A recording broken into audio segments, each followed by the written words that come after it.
And good evening and welcome to a special edition of OutFront. I'm Erin Burnett, tonight live from Milwaukee with an exclusive interview with the President of the United States. In an extensive one-on-one, we talked about the war in Gaza. And for the first time in his most uncertain terms, the President of the United States lays out conditions on American aid to Israel, connecting it directly to what is happening in Rafah right now. We also talked about his rematch with Trump, Biden telling me, quote, "I promise you he won't," when he talks about Trump accepting the outcome of the upcoming election. And we talked about the #1 issue for voters, and that is the economy. It's why we're here in Milwaukee, the must-win state of Wisconsin. And President Biden today announcing Microsoft's $3.3 billion plan to build a new AI data center here. It's 100,000 potential new jobs. Jobs the Biden administration wants to tout on the exact same land where Trump made one of his biggest jobs announcements of his presidency. Those jobs did not pan out. And now Biden tonight is saying he can do what Trump failed to do. Here's our exclusive interview with the President of the United States. Mr. President, thank you so much for being with me. Thanks for having me. So Trump attended a groundbreaking here where we are for Foxconn. He promised 13,000 jobs, and only about 1,000 of those actually exist right now. So I know you're promising more than 2,000 union construction jobs and that 100,000 people are going to get trained in AI here. Why should people here believe that you will succeed at creating jobs where Trump failed? He's never succeeded in creating jobs, and I've never failed.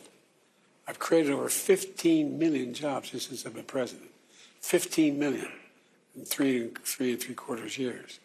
And secondly, Microsoft is a serious player, and they're very much engaged in making sure that they pick this area as sort of the home base for their AI initiative in the nation. And they're gonna do it. And just like, and by the way, well, I shouldn't go into it, but Trump is, he started off with the golden shovels, you know. For the groundbreaking here. For the groundbreaking, and talked about this being, you know, the eighth wonder of the world. When has he ever done anything he said? I'm not being facetious. Think about it. He started off, he lost, other than Herbert Hoover, he's the only other president who lost more jobs than created in his 4-year term. He's, the way he managed the end of his last year when we were dealing with COVID, 1 million people died. He'd tell people to inject bleach, that may do it. Wasn't a real problem. When he did an interview with one of your colleagues where he just flat out acknowledged he knew how dangerous it was, but he didn't want to speak to it. You know, it's, I just, and look at what he says he's going to do if he gets elected. He says he's going to do away with what I've done on Medicare, reducing the price of Medicare drastically. He said he's going to do away with the Affordable Care Act. He said he's going to do it just down the line. So we have a very different view. I look at it from physician, not being facetious, from the Scranton perspective. He looks at it from Mar-a-Lago perspective. He wants to give more significant tax cuts to the super wealthy. You know, we got 1,000 billionaires in America. You know what their average federal tax is? 8.3%. He talks about if I want to raise it to 25%, that would raise $40 billion, $400 billion over 10 years. We can further reduce the deficit, which I've been able to reduce. I mean, it's just a completely different perspective on how we should proceed. When it comes, though, to the 100,000 jobs specifically that we're talking about here, people training in AI, the actual jobs, when are they actually going to have jobs, those 100,000 people that are being trained? Beginning probably the first tranche in 3 to 4 years.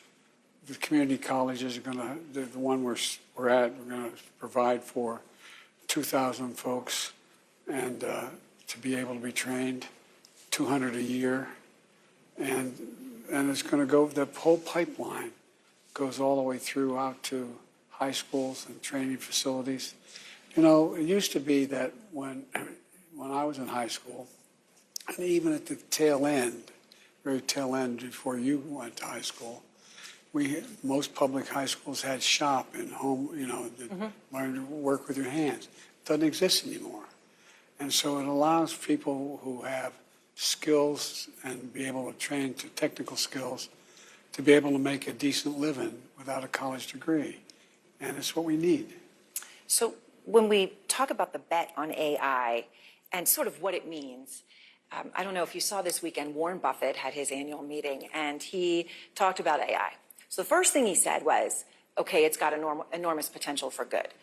But then he likened it to the development of nuclear weapons in the US. And he said it scares the hell out of him. You know, he always says it like he sees it. And then he says, quote, he doesn't understand a damn thing about it. And that may capture how many Americans feel. Does AI scare you? AI has enormous potential, enormous downside potential. That's why 3 years ago I got together the major architects of AI from the different operations around the world. I met with them in Europe and here in the United States. And it ranges all the way from one of the leaders saying it's going to take over human thinking, all the way to folks who say, no, it's not a problem. And so that's why I set out certain standards that it can't do no harm, and we have to make sure we know how to do that. We have to make sure it's controlled, and that's all. And it's the most significant, I think, technological development in human history. The most significant in human history. Yeah, and not in terms of war and peace, but in terms of being able to. One leader in the AI community said to me, "It's going to overtake human thinking," and which is frightening. Terrifying.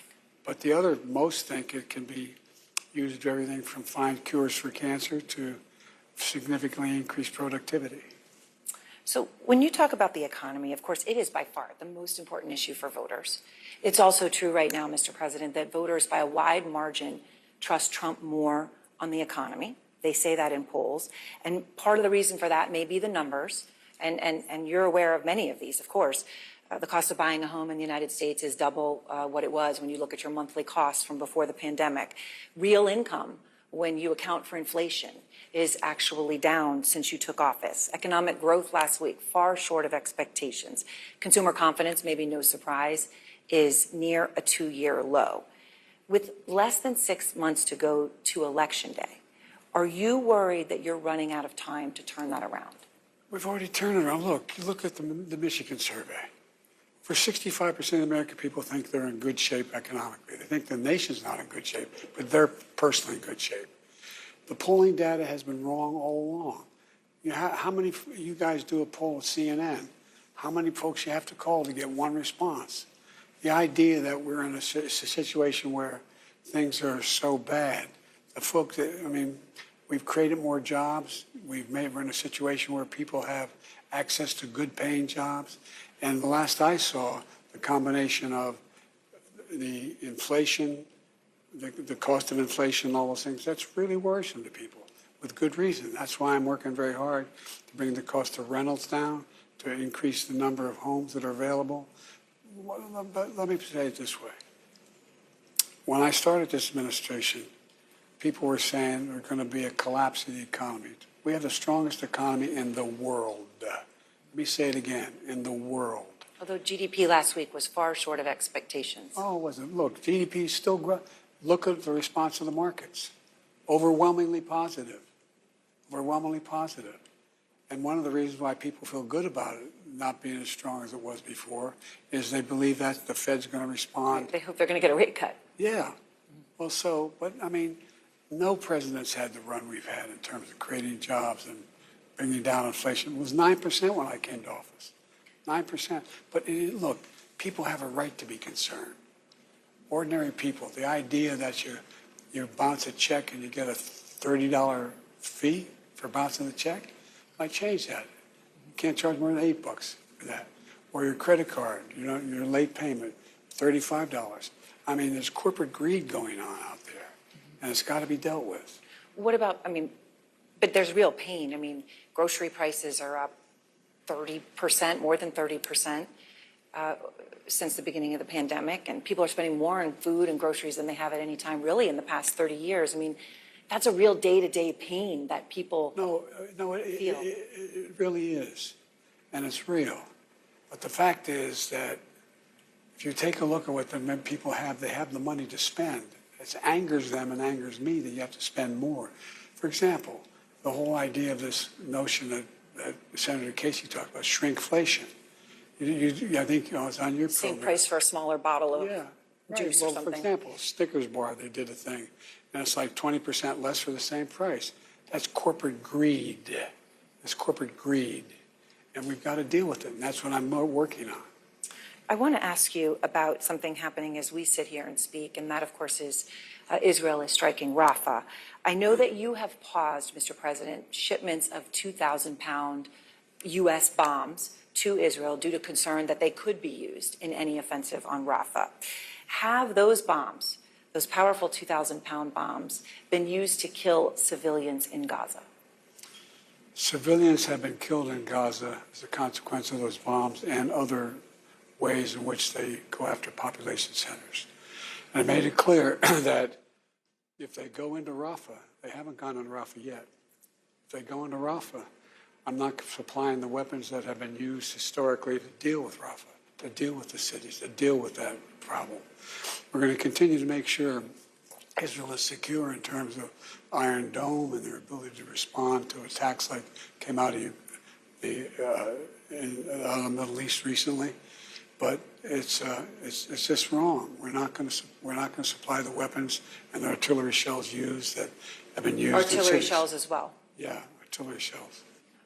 So, just to understand what they're doing right now in Rafah, is that not going into Rafah as you define it yet? They haven't gone into the population centers. What they did is right on the border, and it's causing problems with right now in terms of with Egypt, which I've worked very hard to make sure we have a relationship and help. But I've made it clear to Bibi and the War Cabinet, they're not going to get our support if, in fact, they go in these population centers. We're not walking away from Israel's security. We're walking away from Israel's ability to wage war in those areas. So it's not over your red line yet? Not yet, but we've held up the weapons. We've held up the one shipment as an old shipment was designed. We've held that up. And I want to ask you one more thing, if I may. The images that people see out of Gaza are horrific. The UN's talking about, some of these mass graves and the summary executions that there's been evidence of, torture. The images of children, it breaks anyone's heart to look at it. And obviously, we've seen that frustration here in the U.S. on college campuses. And Mr. President, I had signs at college campuses. Some say Genocide Joe. Any of us that have gone to those campuses, sometimes we hear that chant. Do you hear the message of those young Americans? Absolutely, I hear the message. Look, two things. First of all, there's a legitimate right to free speech and protest. There's a legitimate right to do that, and they have a right to do that. There's not a legitimate right to use hate speech. There's not a legitimate right to threaten Jewish students. There's not a legitimate right to block people access to class. That's against the law. That's against the law. And so, and if you look at the data, these demonstrations are real, but they're not nearly, look, and I made a speech on the Holocaust the other day. Mm-hmm. And I pointed out that, it took 7 decades to get to the place where after the Holocaust occurred, and there's still anti-Semitism. Look what's happened. In 7 weeks, 70, what's happening? Everybody's sort of forgotten about what happened in Israel. Those 1,200 young kids murdered. I saw pictures, I went over there shortly after. A mother and a daughter being roped together and then kerosene poured and burned to death. Nothing's like that to happen in the Jewish community since the Holocaust. So when I went over immediately after that happened, I said to Bibi, don't make the same mistake we made in America. We wanted to get bin Laden, and we'll help you get Sinwar. But we went into Afghanistan it made sense to go get bin Laden. It made no sense to try to unify Afghanistan. It made no sense, in my view, to engage in thinking that in Iraq they had a nuclear weapon. Don't make the same mistake. Focus on, and we'll help you focus on getting the bad guys. And we got to think through what is happening after Gaza, after this is over. Who's going to occupy Gaza? I've been working with the Arab states. I won't mention them because I don't want to get them in trouble. But 5 leaders in the Arab community who are prepared to help rebuild Gaza, prepared to help transition to a 2-state solution. To govern it? Well, to maintain the security and peace while they're working out a Palestinian authority that's real and not corrupt. All right, well, Mr. President, thank you very much. I appreciate your time today. Thank you. And next, we have more of our exclusive conversation with the President of the United States. He tells me what advice former President Obama is giving him right now on the campaign. And you're going to want to hear all of what he had to say about Trump right now. And he may not accept the outcome of the election. I promise you he won't. Promise that he won't. He won't. So, and which is dangerous. Breaking news. I promise you he won't. Those are the words of President Biden telling me in our exclusive interview that he believes Trump will not accept the election results. Here's more of our conversation. So obviously we're here in Wisconsin. It was a crucial state for you, one of the ones that put you over the top. It was the same for Trump when he won in 2016. And he was actually here last week on his day off from the Stormy Daniels trial. He told the Milwaukee Journal-Sentinel, Mr. President, quote, "If everything's honest, I'd gladly accept the results of the election." And then he continued, though, with this: "If it's not, you have to fight for the right of the country." How seriously do you take that threat? Seriously, just like I did January 6th. The guy is not a Democrat with a small d. I mean, he is the idea. Look, you can't only love your country when you win, number one. How many court cases do they have? Supreme Court cases. They all said this is a totally legitimate election. This is Trump. I mean, it's saying whether he may not accept the outcome of the election. I promise you he won't. Promise that he won't. He won't. So, and which is dangerous. Look, I travel around the world with other world leaders. You know what they all say? Not a joke. 80% of them, after we have a major meeting, they go, "We've got to win. My democracy to stay. Their democracy to stay." Because when you think of the things he's saying, if I'm reelected, if he's reelected the president, he's going to make sure his attorney general prosecutes those he tells them to prosecute. And if he doesn't, he's going to fire him on the first. Not just the first. No. He said this about prosecution across the board. He's going to. I am your retribution. What president's ever said anything like this stuff? But he means it. Going to wipe out the changes we made in Medicare, changes we made in terms of drug prices, changes we made. He's going to wipe it all out, and then he's going to put in a 10% tax, which is going to increase everybody's cost. The average American costs $1,500 a year. I mean, listen to what he's saying. So when you look at your campaign at this moment, you know, it's tight. It's tight. And Barack Obama, your predecessor, of course, he has said that this is an all-hands-on-deck moment. That's how he described it. So he believes your rematch with Trump is going to be incredibly close. It certainly looks like it will be. What's his advice to you when you talk to him? Keep doing what I'm doing, and to make sure that what his advice is, the same advice I sort of gave him when I was the vice president. Look, you've got to organize, block and tackle, people knocking on doors, putting up signs. We have over 1.5 million individual contributors in America. More than ever happened before. 97% less than $200. We've opened 100 headquarters across the country. He's opened none. We have 5,000 paid staff. We're doing the block and tackling. We're going out and making sure that we knock on doors, get votes out the old-fashioned way. That's basically because it's awful hard. And we have raised more money than any president has to this point in the campaign. And so I think I'm feeling good about the trajectory of the campaign. And you know as well as I do, most people don't really focus and make up their mind till the fall. There's a lot going on. And we'll see what happens. Mr. President, thank you very much for your time. Thank you.